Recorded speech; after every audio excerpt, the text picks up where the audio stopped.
Holy God, may your word be spoken, may your word be heard. Amen. Please be seated.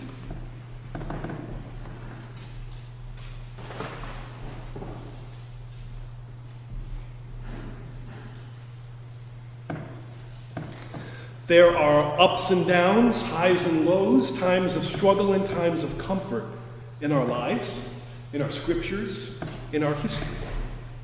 And we come to a text today where Jesus offers us comfort. And we could use it. Last couple of weeks of preaching have been trying to get into texts that are challenging and hard. And here is the Good Shepherd. Here is Jesus who loves us and offers us abundant life and peace. Take my yoke upon you. My burden is easy and light. What do you think that means? I mean, really, after the last couple of weeks, what could this possibly mean? And what could this mean coming from the same guy who said, take up your cross and follow me? And anybody who doesn't do that's not worthy of me. See what I mean about ups and downs, comfort and challenge? So if we're going to hold this comfort in a real, authentic way, it has to be in harmony, in balance with the challenge. They have to be wholesome together. Otherwise, we're falling prey to what Jesus is critiquing his listeners of back in the day. We played a happy tune and you weren't happy. We played a sad tune and you weren't sad. What's up with you? You're not paying attention to us. Jesus is inviting us to be whole people, capable of being challenged and, I don't want to say worthy, but able to receive authentic comfort. And there's a little ray of light in there. Jesus slips in about wisdom. Wisdom, that beautiful Hebrew concept of God's wisdom, second only to God in power and in understanding and in peace. Jesus says wisdom is shown to be right by her works. So wisdom is something that Jesus is calling us to be. Wisdom is something that Jesus is inviting us to take into our hearts. And when we have wisdom, we have that middle place, that place of flexibility and vibrancy in life where we can take on the challenges, hear hard words, and yet not fall into despair, and struggle authentically to be faithful, and then become ready to receive God's comfort. I think there's a natural wisdom to life. People go through experiences of pain and trauma, and if they can stay there without getting wrapped up in themselves, healing comes into their lives. That's kind of the essence of our story, our beautiful story with Rachel and Isaac, not Rachel, Rebecca and Isaac today. I got my matriarchs mixed up there for a second. Rachel's coming later. So Rebecca answers this holy call from Abraham's servant that she, as a person of caring and compassion, is called to make a new life with her ancestors who have traveled to a different part of the world. And Isaac, who is in mourning for his mother who has died, that kind of happened off screen for us here this morning, and who also, we remember, had that awful trauma of the sacrifice that Abraham was commanded to make. This trauma begins to be healed in the natural course of life because new relationships and possibilities are coming to him. That's kind of on a personal level. And for Isaac, it's being in the sadness and then being open enough to let it go when new life and new possibility comes into his sphere. What does that mean for us as a country? What does this call to wisdom mean for us as a country here on this 4th of July weekend, this unique, profound, strange 4th of July weekend? What's the call of God's wisdom to us? And where is the burden that is easy and light? Because right now it feels heavy and hard to be at all open-hearted, at all compassionate, have any concern for justice, and to be an American. I think. True for me. In some ways, and in others not. I have this peculiar perspective on being an American as the son of a black man and a white woman. And I see things and I hear things, and I always have, that aren't always obvious to other folks who are just white or just black. I'll give you an example that I revisited this weekend when I had some time and some space to do so.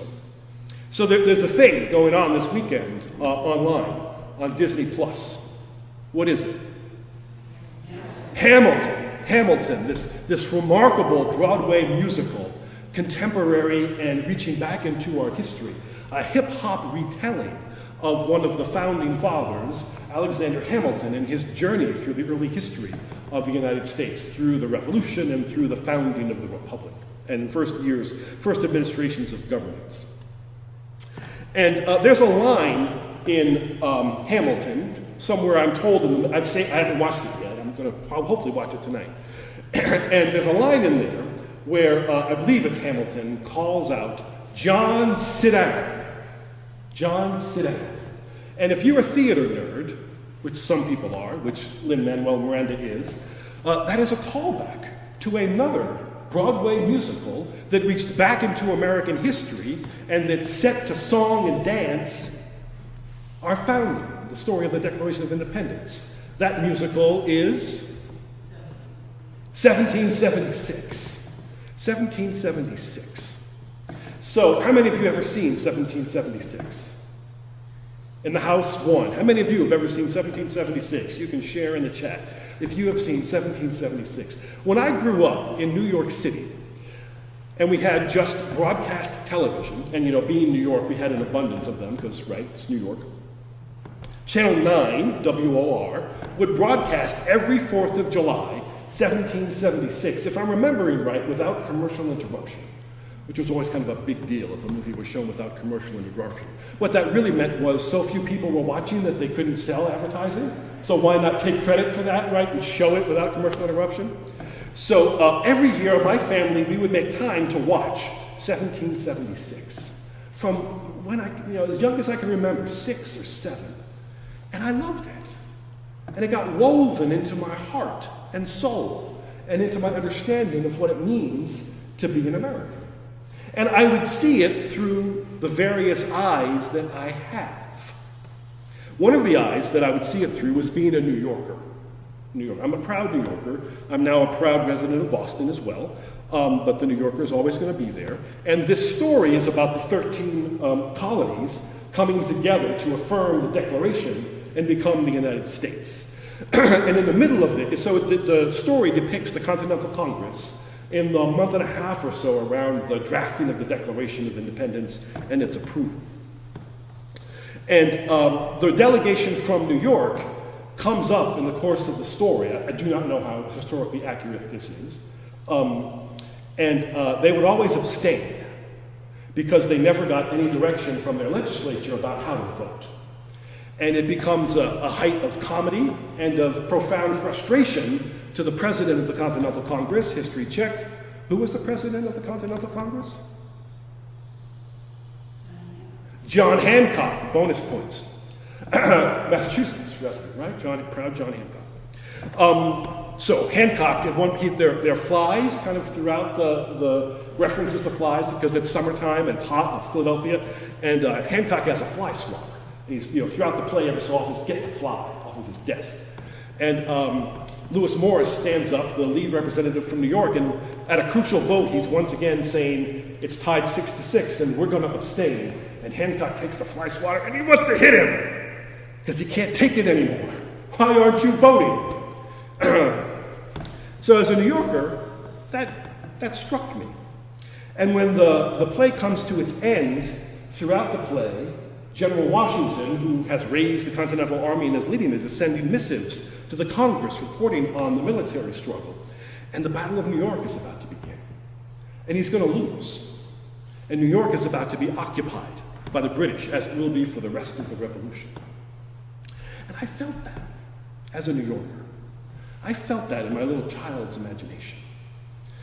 Whenever we experience art, we're always looking at it through the stories of our experience. That's a helpful thing to know.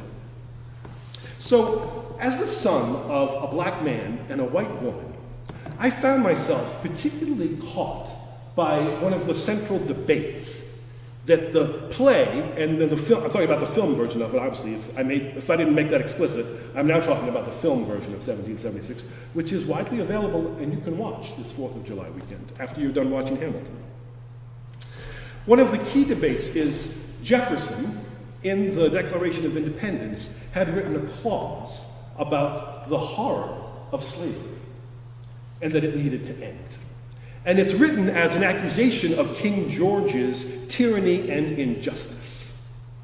It begins, "He has waged cruel war against the people who committed against him no offense." I think I butchered it a little bit, but that's how it starts. And he's talking about the African slave trade, that this is a massive injustice and it needs to end. And it's part of our Declaration of Independence from the corrupt, tyrannical crown. Jefferson writes it. Jefferson's an owner of slaves. And he would be throughout his life. Jefferson writes it, and the colonies are practicing slavery themselves.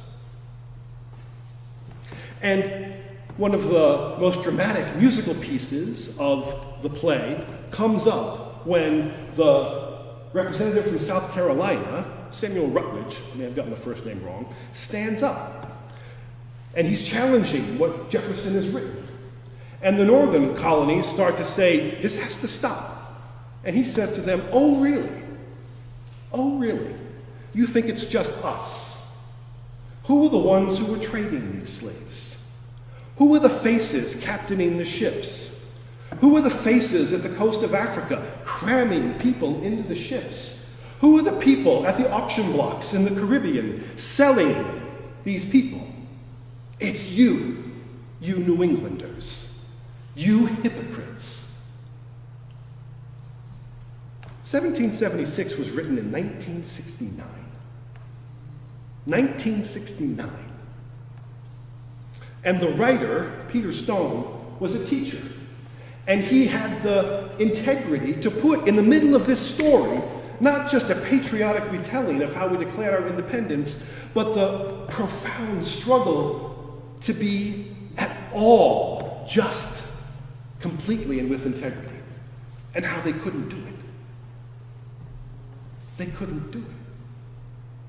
And the play, it ends in this very dramatic musical setting, kind of ominous almost, as the signers begin to sign the Declaration, and McNair, who's the congressional janitor, I guess, he's been sent up to the top of Independence Hall to ring the bell, declaring to the whole city that we are now declaring our independence. And that this ominous kind of trumpet and horn and probably a little tuba thrown in there just play these dissonant notes.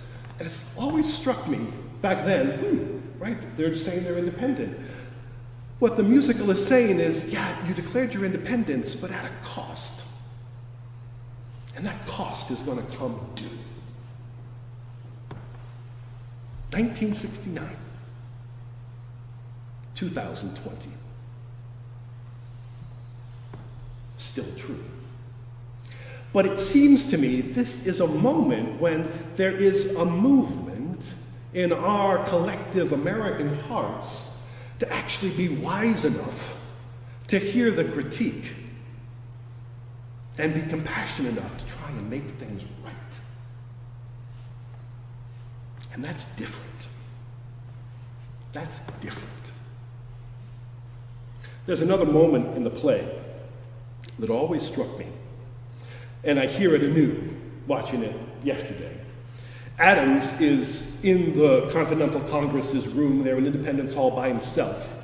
It's the night before the vote. And again, kind of little literary license in the telling of the play. And he sent out Jefferson and Franklin to try and turn the last votes, because the vote to declare independence has to be unanimous. Otherwise, it'll never work, because the colonies will be pit against one another. And he's there alone, and Washington has written a letter And the letter at the end says, I've written you about my urgent concerns the last 15 times. No one has responded. Is anybody there? Does anybody care? And Adams picks that up. He says, I have a vision for who we could be as a nation. Free, proud, happy. And there's a line in there. It's hidden after having this struggle about this clause that declares slavery is unjust and must end. And ultimately it's removed from the Declaration because colonies, North and South, would not affirm the Declaration if it was still in there. He says this line, that he sees a day when Americans, all Americans, will celebrate being free. And he means Black Americans, because that's the just right thing. Our American ancestors knew what justice was. They knew. They did what they could. It wasn't enough. And later generations were passed the bill to end slavery itself, which ended in the horrific conflagration of the Civil War. And then there was work to integrate Black Americans into our society with equality and justice, and it was destroyed in the South and in the North. And the bill is due. The bill is due. And we can answer that by seeking to do the right thing. And here's where I think it gets light. Here's where I think the lightness lies. When you try to do the right thing, when you seek to be just and faithful, is it just you acting alone? No. It's God. It's God acting in that way, and all you're doing is aligning yourself with God's justice and goodness and mercy. It's not all on you. It's on you to do your part. That's light. That's light. When your choice is to maintain the structures of oppression because they give you a certain privilege in society, that's heavy. Because you can never lose. And folks who've chosen the oppression of Black people as the basis for their sense of what it means to be an American, they are bearing a heavy burden, and it will crush them. And God help them. God help them. If you were to go to the campus of Boston University and stand before Marsh Chapel, there's this very striking modern sculpture to the memory of Dr. Martin Luther King Jr., who of course was a graduate of BU. That's where he got his doctorate. And there are quotes from Dr. King kind of around the base of it, and it's these doves, these steel doves, or maybe they're iron, kind of ascending to the sky, fierce and hopeful. And on the back is a quote from Dr. King that I'm going to butcher again. Sorry, still have coronavirus lockdown, parent head, clouding my thoughts. But the point of the quote is that this struggle for civil rights, this struggle for justice and equality for Black men and women is for the soul of white people. It's their salvation because they're being destroyed, body and soul, by this system of injustice and oppression. That's the heaviness of aligning with injustice. And that's the lightness of aligning with equality.